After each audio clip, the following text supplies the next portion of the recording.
gumagalaw yung oras ko. The highlight of the President's SONA was nung sinabi na mahiya naman kayo, initiative, errata, for the boys SOP. So ang initiative at errata ay nanggagaling po yan sa Kongreso. Kaya nga medyo nahirapan si Sec Ralph na sagutin kung paano nabawasan yung iba dahil talagang Kongreso po may alam yan. At dalawang pagkakataon po yan, sa BICAM at sa small committee. So I would like to ask the chair to furnish all of the members the signed report of the small committee for 2025.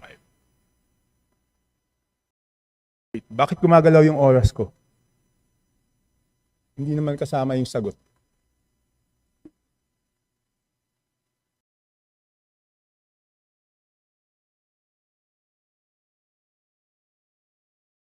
Thank you very much, Representative Chanco. The request will be put under consideration and we will let you know if it's possible to... No.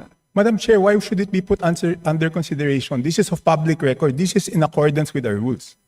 That all committee reports must be given to all members. And that shouldn't be taken against my time because you're telling me that, teka, balik natin yung oras ko kasi sinasabi nila that will be taken into consideration. It should not be taken into consideration. Madam Chair, allow me to read this, no? Declaration of Principles and Policies. Section number 2 of our rules. Public office is a public trust. The House of Representatives and every member thereof are accountable to the people at all times. I will not read the ending portion. Number 3, efficient and effective access to and dissemination of appropriate and accurate information are imperative in lawmaking. So why should it be taken into consideration, Madam Chair?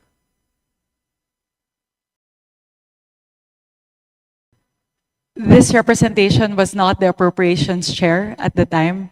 So the person who's covering the jurisdiction of that particular document, that is a document within the purview of the 19th Congress.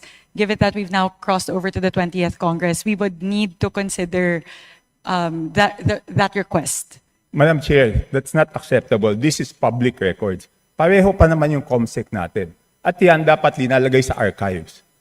Do I have to read the rules again regarding archives of all documents? So may ang daming violation, Madam Chair. Walang record, hindi binigay. Ngayon, it's not readily available. Walang record sa archives. Ano to, sikreto?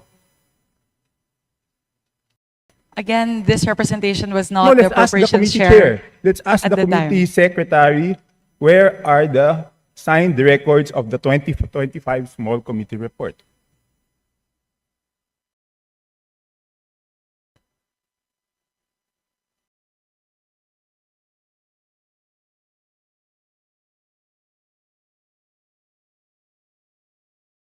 Madam Chair, simple lang to. Kung electronic copy, dapat lahat may electronic copy. So dapat i-email sa amin lahat within 5 minutes, di ba?